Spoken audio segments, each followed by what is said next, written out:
السلام علیکم ورحمۃ اللہ وبرکاتہ۔ اس سے پہلے درس میں ہم نے تصدیق کی تعریف اور تصدیق کے بارے میں امام رازی رحمۃ اللہ علیہ اور حکماء کا اختلاف پڑھا تھا، اور آج کے درس میں ہم علم کی دوسری تقسیم اور اسی طرح نظر کی تعریف، نظر کا معنی، اور اس طرح یہ بیان کریں گے کہ ہر نظر صحیح نہیں ہوتی، بعض نظر غلط بھی ہو سکتی ہے، تو اس کے لیے قانون یعنی احتیاج الی المنطق۔ تو ہم آج کے درس میں علم کی دوسری تقسیم کریں گے اور اس طرح اس کے اقسام کی تعریفات اور مثالیں بیان کریں گے۔ پھر دوسری تقسیم کے بعد ہم نظر کی تعریف کریں گے، پھر نظر کی تعریف میں یہ بیان کریں گے کہ ہر نظر صحیح نہیں ہوتا، بعض خطا بھی ہوتے، تو اس کے ضمن میں ہم منطق کا احتیاج بیان کریں گے۔ تو پہلے آپ یہ جان لیں کہ علم کی پہلی تقسیم تو ہم نے کر لی کہ علم کی دو قسم ہے، علم ایک تصور ہے، ایک تصدیق ہے۔ تصور کی تعریف ہم نے اس طرح کی کہ الادراک الخالی عن الحکم، تصور وہ ادراک ہے جو حکم سے خالی ہو، اور حکم کی تعریف بھی ہم نے کی تھی کہ نسبت امر الی آخر ایجابا او سلبا۔ ابھی اسی طرح تصدیق کی تعریف ہم نے اس طرح کی تھی کہ الادراک الذی فیہ الحکم، وہ ادراک جسے حکم کہتے ہیں۔ پھر ہم نے یہ بات کی کہ تصدیق صرف حکم کو کہتے ہیں، یا تصدیق میں تصور موضوع، تصور محکوم علیہ، تصور محکوم بھی، تصور نسبت، یہ چاروں چیزوں کو تصدیق کہتے ہیں۔ تو امام رازی رحمہ اللہ اور حکماء کا آپس میں اس میں اختلاف تھا، تو یہ ہم نے پچھلے درس میں یہ باتیں بیان کی تھی۔ آج کے درس میں ہم یہ بیان کریں گے کہ علم کی دوسری تقسیم کیا ہے۔ آپ یہ جان لیں کہ علم کی پہلی تقسیم تو تصور و تصدیق کی طرف تھی، اور علم کی دوسری تقسیم وہ بدیہی اور نظری کی طرف ہے۔ یعنی علم کی جو پہلی تقسیم کے اقسام ہے، یعنی تصور اور تصدیق، اب یہ دونوں کی دو قسمیں ہیں، یعنی دوسری تقسیم یہ دونوں کی دو قسمیں ہیں، ایک قسم تصور ہے، ایک قسم بدیہی ہے، اور ایک قسم نظری ہے۔ تو گویا علم کے چار اقسام ہوئے، یعنی تصور و تصدیق کے دو، تو تصوری بدیہی، تصوری نظری، تصدیقی بدیہی، تصدیقی نظری۔ اب بدیہی کسے کہتے ہیں اور نظری کسے کہتے ہیں؟ بدیہی وہ ہے جو آپ کو بغیر کسی تعریف کے، بغیر کسی نظر کے، بغیر کسی سوچ کے آپ کو حاصل ہو جائے، یعنی اس کے لیے تعریف کی ضرورت نہیں ہوتی، اس کے لیے فکر اور نظر کی ضرورت نہیں ہوتی، وہ بلا نظر، بلا فکر، بلا کسب آپ کو حاصل ہوتی ہے۔ جبکہ نظری وہ چیز ہے جو نظر کے ساتھ، فکر کے ساتھ، تعریف کے ساتھ آپ کو ذہن میں آتا ہے، وگرنہ وہ ذہن میں نہیں آتا۔ تو تصوری بدیہی وہ تصور جو بلا تعریف، جو بلا نظر، بلا فکر، بلا کسب آپ کو حاصل ہو جائے۔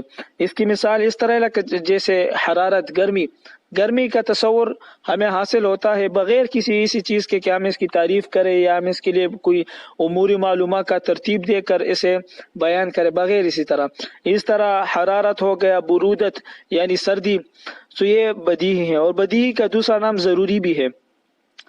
تو تصوری بدیہی کی تعریف یہ ہوگی۔ تصوری نظری وہ تصور ہے جو آپ کو تعریف کے ذریعے حاصل ہوتی ہو، جو آپ کو نظر کے ذریعے حاصل ہوتی ہو۔ اس کی مثال جیسے جن، ملائکہ، یعنی یہ جن ایسا ناری مخلوق جو ہر قسم شکل اپنا سکتا ہے، تو یہ اس کی تعریف ہے۔ اس طرح ملائکہ جسم نورانی جسم، لطیف جسم، یتشکل باشکال مختلفۃ، مختلف شکلوں والی، یعنی مختلف شکل میں آنے والی، غیر الکلب والخنزیر، خنزیر اور کتے کی شکل میں نہیں آ سکتا، باقی سب شکلوں میں آ سکتی ہے۔ تو یہ ان کی تعریف ہو گئی۔ تو تصوری نظری وہ تصور ہے جو آپ کو تعریف کے ساتھ، حکم کے تعریف کے ساتھ، نظر اور فکر کے ساتھ حاصل ہوتی ہے۔ اسی طرح تصدیقی بدیہی وہ تصدیق ہے جو آپ کو بلا فکر، بلا نظر آپ کو حاصل ہوتی ہو، یعنی ہو تو تصدیق لیکن بغیر کسی سوچ کے، بغیر کسی فکر کے آپ کو حاصل ہو۔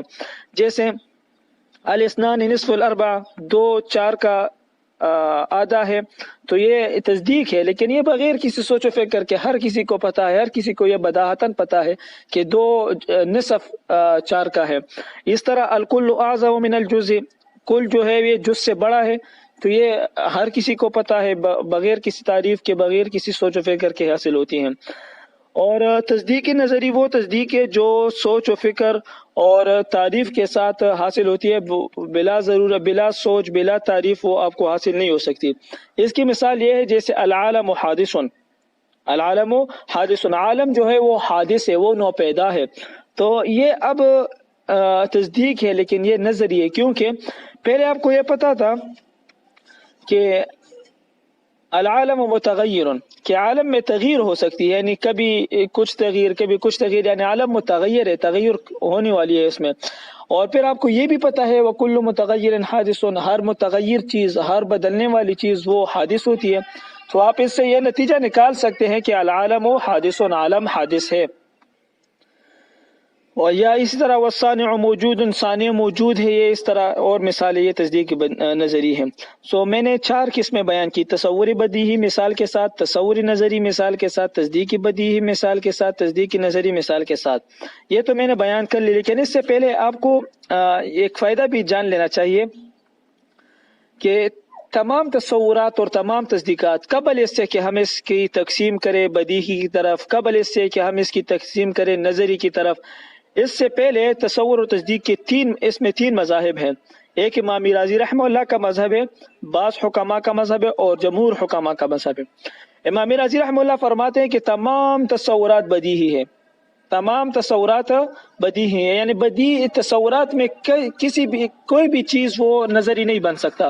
امام راضی رحمہ اللہ فرماتے ہیں البتہ تصدیقات بعض بدیہی اور بعض نظری. یہ امام راضی رحمہ اللہ کا مذہب ہے. بعض حکماء یہ فرماتے ہیں کہ تمام تصورات اور تمام تصدیقات نظری ہے. تو ان بعض حکماء کے مذہب کے مطابق کوئی تصور بھی بدیہی نہیں بن سکتا اور کوئی تصدیق بھی بدیہی نہیں بن سکتا. اور جمہور حکماء کا مذہب یہ ہے کہ نہ سب تصورات اور تصدیقات بدیہی ہیں، اور نہ سب تصورات اور تصدیقات نظری، یعنی بعض تصورات بدیہی ہیں یعنی جن کی تعریف ہو سکتی ہے اور بعض نہیں ہو سکتی، اور بعض تصورات ایسے ہیں جو نظری ہے یعنی جس کی تعریف کی ضرورت ہوتی ہو. اور یہ بعض جمہور حکماء کا مذہب یہ مذہب صحیح ہے، کیونکہ اگر امام راضی رحمہ اللہ کا مذہب اس لیے صحیح نہیں ہے، اگر تمام تصورات بدیہی ہو تو یہ لازم آئے گا کہ ہمیں کسی چیز کی تعریف کرنے کی ضرورت ہی نہ پڑے. یعنی اگر تمام تصورات ہی بدیہی ہیں، نظری کوئی تصور بھی نہیں ہے، تو پھر یہ ماننا پڑے گا کہ ہمیں کسی تصور کی بھی تعریف کی ضرورت نہیں، حالانکہ ہمیں تعریف کرنے کی ضرورت پڑتی ہے. تو اس لیے امام راضی رحمہ اللہ کا مذہب صحیح نہیں ہے. اور اس طرح بعض حکماء کا مذہب یہ ہے کہ تمام تصورات اور تصدیقات نظری ہے، تو یہ بھی درست نہیں ہے، کیونکہ اگر تمام چیزیں نظری ہو تو یہ دور اور تسلسل لازم آتا ہے. اور دور و تسلسل آپ لوگوں کو معلوم ہے کہ دونوں باطل ہے. دور و تسلسل کسے کہتے ہیں؟ دور تو اسے کہتے ہیں کہ توقف الشیء علی نفسہ، ایک چیز کا سمجھنا اپنی ذات پر موقوف ہو. مثلا الف کا سمجھنا با پر موقوف ہو، با کا سمجھنا الف پر موقوف ہو، تو با کے واسطے سے الف کا سمجھنا الف کے سمجھنے پر موقوف ہوا، تو یہ دور ہے. اور تسلسل یہ ہے کہ ترتب امور غیر متناہیت، یعنی غیر متناہیہ امور کی تسلسل کو ترتب کو تسلسل کہتے ہیں. مثلا آپ کہیں کہ الف کسے کہتے ہیں، تو آپ کہیں کہ الف کا سمجھنا با کے سمجھنے پر موقوف ہے، با کا سمجھنا تا کے سمجھنے پر موقوف ہے، اور تا کا سمجھنا سا کے سمجھنے پر موقوف ہے، اور یہ لا متناہی. تو یہ مذہب بھی بعض حکماء کا درست اس لیے نہیں ہے کہ پھر اس سے دور و تسلسل لازم آتا ہے، اور دور و تسلسل باطل ہے، تو یہ مذہب بھی باطل ہے. جمہور کا مذہب صحیح نکلا. اب عبارت کی طرف آپ لوگ دیکھ لیں، کتاب میں ہے فصل نہ تصور و قسمان، فصل تصور 2 قسم پر ہے. احدہما بدیہی، ایک بدیہی یعنی ای حاصل بلا نظر و کسب، یعنی بغیر نظر و کسب کے حاصل ہونے والا، کا تصورنا الحرارت والبرودت، جیسے ہمارا گرمی اور سردی کا تصور کرنا. ویقال له الضروری ایضا، اور اس بدیہی کو ضروری بھی کہا جاتا ہے. والثانیہما نظری، اور دوسری قسم نظری ہے. ای یحتاج فی حصولہ الی الفکر والنظر، یعنی اس کے حصول میں نظر و فکر کی ضرورت ہوتی ہے. تصورنا الجن والملائکۃ، جیسے ہمارا جن اور فرشتوں کا تصور کرنا. فإنا محتاجون، کیونکہ ہم محتاجون فی امثال هذه التصورات، کیونکہ ہم اس قسم کے تصورات میں محتاج ہیں الی تجشم فکر و ترتیب نظر، فکر کی مشقت اٹھانے میں اور ترتیب نظر کے محتاج ہے. وَيُقَالُ لَهُ الْكَسْبِ أَيْضًا، اور اس نظریے کو کسبی بھی کہا جاتا ہے۔ وَالتصدیق أَيضًا قسمانے، اور تصدیق بھی دو قسم پر ہے۔ احدہما البدیہی، ایک بدیہی، الحاصل من غیر فکر و کسب، جو بغیر کسب اور فکر کے حاصل ہو۔ وثانیہما النظری، اور دوسری نظری المفتقر الیہ، جو محتاج فکر ہو۔ مثال الاول، اول قسم کی مثال الکل اعظم من الجزء، جیسے یوں کہیں کہ کل جز سے بڑا ہوتا ہے۔ والاثنان نصف الاربعۃ، اور دو چار کا آدھا ہوتا ہے۔ ومثال الثانی، اور دوسری قسم کی مثال جیسے تصدیق نظری کی مثال ہے العالم حادث، جہاں حادث ہے، والصانع موجود، اور جہاں کا بنانے والا موجود ہے، ونحو ذلک، اور اس کے مثال اور۔ تو یہ علم کی دوسری تقسیم ہوئی۔ اب اس تقسیم میں آپ لوگوں نے یہ جان لیا کہ تصور نظری وہ تصور ہے جو نظر اور فکر کی محتاج ہوتی ہے، تصدیق نظری وہ تصدیق ہے جو نظر اور فکر کی محتاج ہوتی ہے۔ تو ان دونوں تعریفات میں آپ لوگوں نے نظر کی تعریف پڑھ لی۔ اب یہ نظر ہے کیا چیز؟ نظر کی تعریف کیا ہے؟ دونوں تعریفات میں، نظری میں بھی تصور نظری میں وہ تصور جو نظر کا محتاج ہو، تصدیق نظری وہ تصدیق جو نظر کا محتاج ہو۔ تو اب اگر ایک طالب علم پوچھ لے کہ استاد جی نظر کی تعریف کیا ہے، نظر کیا چیز ہے، تو آگے فرماتے ہیں مصنف خود نے نظر کی تعریف کی ہے کہ نظر مناطقہ کے اصطلاح میں عبارت ہے عن ترتیب امور معلومات، یعنی امور معلومہ کو ترتیب دے کر، امور معلومہ کو ترتیب دینا کس فائدے کے لیے؟ لیتعدى ذلك الترتیب الى تحصیل المجهول، تاکہ یہ امور معلومہ کا ترتیب آپ کو ایک مجہول، نا انجان، نامعلوم چیز کی طرف آپ کو وہ فائدہ دے۔ نظر کی تعریف آسان الفاظ میں یہ سمجھے کہ آپ کو جتنے بھی چیزیں معلوم ہو، آپ ان معلوم چیزوں کو ترتیب دیں، اور وہ ترتیب آپ کو ایک مجہول چیز، نامعلوم چیز کا فائدہ دے، تو یہ نظر کی تعریف ہے۔ اصطلاح مناطقہ میں نظر کی تعریف یہ ہے ترتیب امور معلومات، امور معلومہ کا ترتیب، لیتعدى ذلك الترتیب الى تحصیل المجہول، تاکہ یہ ترتیب آپ کو مجہول چیز کے حاصل کرنے کا فائدہ دے۔ اب آپ کو میں مثال کے ساتھ سمجھاتا ہوں۔ آپ کو یہ چیز معلوم ہے کہ عالم متغیر ہے، تو آپ کو یہ معلوم ہوا کہ العالم متغیر، صحیح ہے، ایک تو یہ معلوم چیز ہو گئی۔ آپ کو یہ بھی معلوم ہے کہ ہر متغیر چیز جو ہے وہ حادث ہے، یعنی ہر وہ چیز جس میں تغیر ہوتی ہے وہ حادث ہے، وہ نوپیدا ہے، وہ قدیم نہیں ہے۔ آپ کو یہ بھی معلوم ہو گیا وہ کل متغیر حادث، تو آپ کو دو چیزیں معلوم ہو گئی، ایک العالم متغیر، دوسری چیز آپ کو وہ کل متغیر حادث، دو چیزیں آپ کو معلوم ہو گئی۔ اب ان دونوں کو میں ترتیب دیتا ہوں، العالم حادث وکل متغیر حادث، تو اس سے یہ نتیجہ نکلتا ہے کہ فالعالم حادث، تو ان دو چیزوں کی ترتیب سے آپ کو تیسری چیز مل گئی، وہ حدوث عالم ہے۔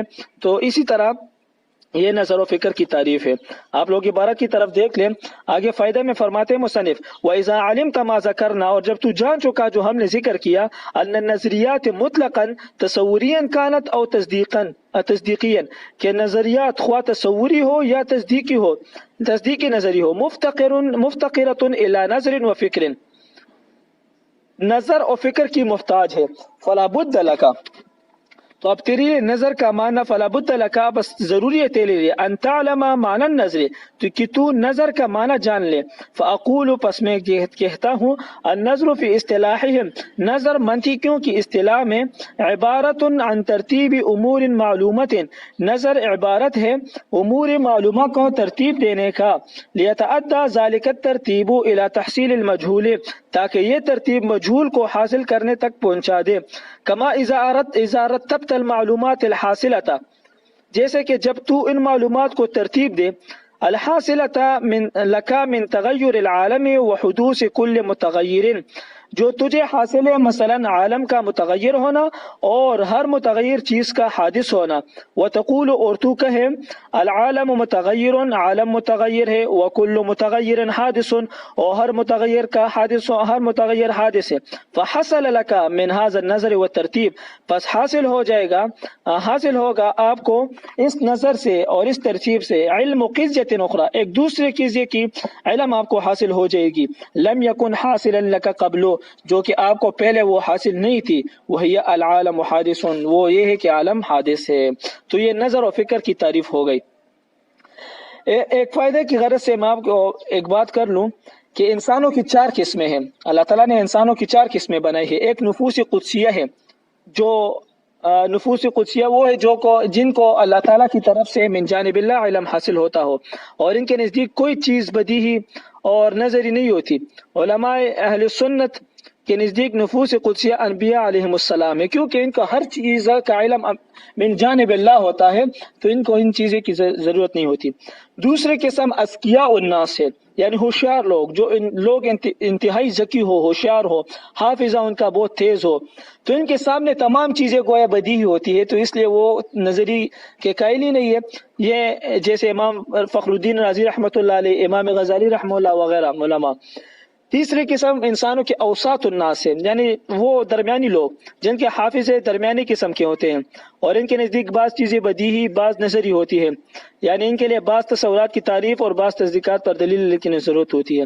اور ایک عام لوگ جو انتہائی درجے کے غبی ہوتے ہیں، ان کے سامنے کوئی شے نہ بدیہی نہیں ہوتی، بلکہ ان کے لیے ہر تصور کی تعریف اور تصدیق پر دلیل دینے کی ضرورت ہوتی ہے. اور اس طرح آپ نے منطق میں سنا ہوگا کہ متقدمین مناطق کا فرماتے ہیں، متاخرین مناطق کا فرماتے ہیں. موضوع میں بحث چھڑی تھی ہم نے، لیکن متقدمین سے کیا مراد ہے اور متاخرین سے؟ ابو علی سینا سے پہلے جتنے مناطق کا گزرے ہیں وہ سب متقدمین ہیں، اور ابو علی سینا کے بعد جتنے مناطق کا ہے وہ سب متاخرین ہیں. ابھی تک ہم نے علم کی دوسری تقسیم کر لی، اور اس طرح نظر کی تعریف بھی کر لی. اور احتیاج المنطق انشاءاللہ اس کو ہم اگلے درس میں پھر بیان کریں گے. اس درس کے متعلق آپ لوگوں کو جو بھی مسئلہ ہو تو آپ لوگ مجھ سے پوچھ سکتے ہیں، اور اس سے پہلے والا درس کا لنک میں آپ لوگوں کے ساتھ ڈسکرپشن میں شیئر کر دوں گا. وہ اس درس کا 5ویں درس کا پہلا حصہ ہے، تو اس سے پہلے اگر آپ نے وہ نہیں سنا تو وہ بھی آپ سن لیں، آپ کو فائدہ ہوگا. والسلام.